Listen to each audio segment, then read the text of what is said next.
My name is Alisha Bell. I am chair of the Wayne County Commission.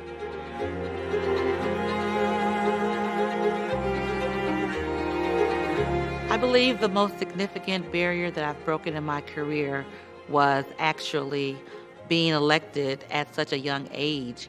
When I was elected in 2002, I was the youngest African American woman to be elected to a county commission in the country. So that was amazing. But I'm glad to say that now we have so many young African American women going into county government and going on board of commissioners. That would be the first barrier, just breaking that age and gender and race gap for the county boards of commissioners across the country. I think they will say, if she did it, I can do it too. How does that affect other individuals, and what does that say to other young people? I think when they look at me, especially in county government, a lot of people aspire for city government, for state government, but there are some of us who are interested in county government, one of the most local forms of government that you can be a part of. So when people see me, I think they say, if she can do it at such a young age, a young lady embarking on this career path to help the people in her county, I too can do that.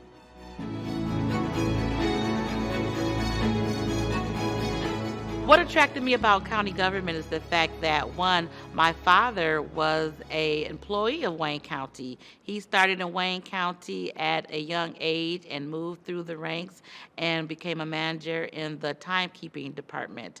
My mother was also a Wayne County commissioner. She was a commissioner through the 90s. So we were the first and the only mother-daughter county commission legacy team. There's another legacy in Cook County, Illinois, but it was a mother and then her son became a commissioner. But as far as mother-daughter, we're the only two in the country, and I'm so happy to be able to come after her because she left such an amazing legacy and role model for me to follow into her footsteps.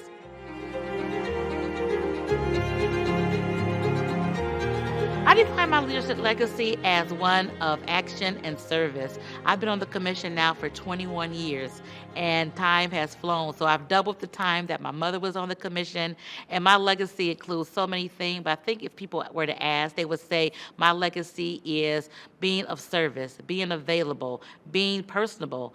I do a prom dress giveaway for the last 18 years, giving back to the community. Doing a prom dress giveaway, doing a shredding event, doing all the things that I do, feeding the seniors. Those are things that are not part of the job description of a county commissioner. Those are things that I like to do to give back to the community that raised me. So my legacy, I would hope to be, is legacy of service. What am I doing now to continue that legacy? It's simply just being present, making sure that I am leading and leaving the path for others to follow. Obviously, we're not all going to be here forever, and I want to make sure that what I've put down the road that I've paved, others can easily follow. Any problems that I've had, any obstructions that I've had, hopefully I've been able to eradicate those so those who come behind me will have an easier path to go through to become the best county commissioner in Wayne County and in the country that they can be. What I think my most enduring contribution during my term as county commissioner, there are several. I'm proud that I moved through the ranks. I was a commissioner, of course, and then I moved to be vice chair of the Wayne County Commission for 8 years. I now serve as the chair of the commission, which I've been serving in that role for 7 years. So just making sure that I am doing the things that make my constituents proud, my family proud, and all the citizens of Wayne County. Being a county commission is, of course, the checks and balances of county government. So us doing our job is making sure that we're asking the hard questions, that we're making sure that we're passing a budget that's going to make sure that the things that the county needs to do are being done, from buying salt for our roads to trucks to making sure that we have the highest paid personnel, because we want to make sure that we're enduring satisfaction in employment, and that's been a very integral part of what I've been doing for the last couple of years, is making sure that our employees feel whole, making sure that our employees' morale is where it should be so that they can serve to the best of their ability. So that's one of the legacies that I want to make sure that I leave, a legacy of service and making sure that the pathway that I have put forth is something that someone can easily follow behind me and be successful as well. Best advice that I've gotten was from my mother, and she always says, when things are tough and hard, she says, this too shall pass.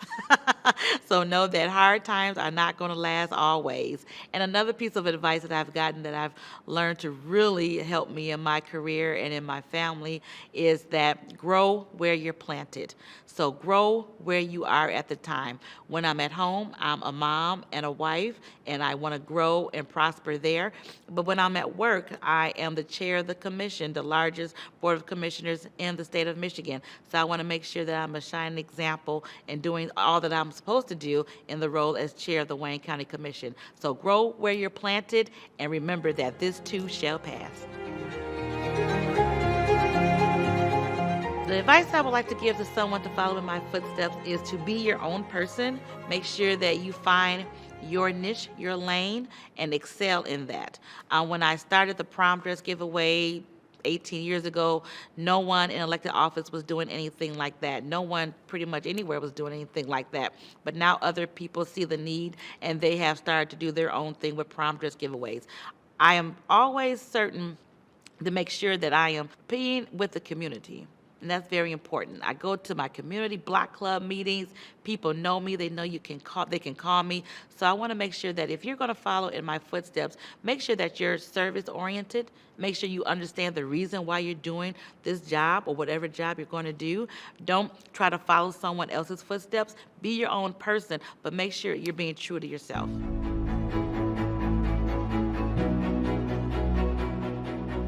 An historical person that inspires me would be Shirley Chisholm. Shirley Chisholm, as you know, was the first black woman congresswoman. She was the first black person to run for president in a major party in the country. Her boldness, her courageousness, her just being, again, what she knew she could be, which was concentrating on service, concentrating on making the country great. Those were her mantras. And she always said that, if they don't have a table for you, if you don't have a chair for you at the table, put up a folding chair, because you're going to make your own path. You're going to go in there. You're going to do what's right. Don't let people invite you in. Sometimes you just have to kick the door down and get in and do the right thing because you know it's the right thing to do. So Unbossed and Unbought was the title of her book, because she knew that she knew what to do with the country, knew that she had the power to do it, and wanted to inspire other people to look at their power and see what their power is. All of the elected officials that we have here, the President of the United States, Barack Obama, Vice President Kamala Harris, they all stand on Shirley Chisholm, because she was the one who inspires all of us to be the best that we can be in the political realm, but not even the political realm, just being intelligent in whatever your field is. So Shirley Chisholm is someone that inspires me and inspires so many of us today.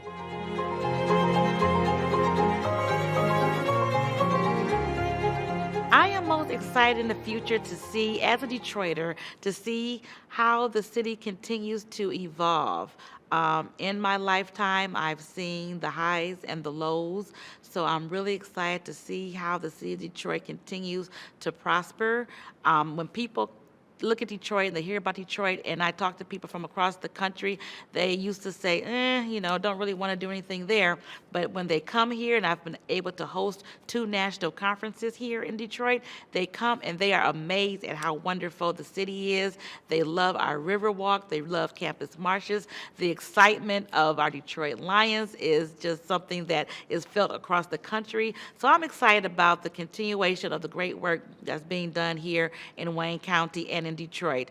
Everyone loves an underdog story, and I think we have an underdog story, but we are at the cusp of really being great. I've always known Detroit and Wayne County is great, but now more people across the country and the world know that it's great too. To be on the list of one of the most recommended places to visit across the country is amazing, and I'm just so proud of my city, and I can't wait to see what's next for us. For me to be one of the Power 50, it is an absolute honor. We have so many dynamic people in Wayne County and in Detroit, and to be mentioned in this list of dynamic people who have a legacy and years of service is very humbling. I do the work because I enjoy the work. I do the work with service because I love to give back to my community. I don't do the work to be recognized, but I am also very humble and grateful that I have been.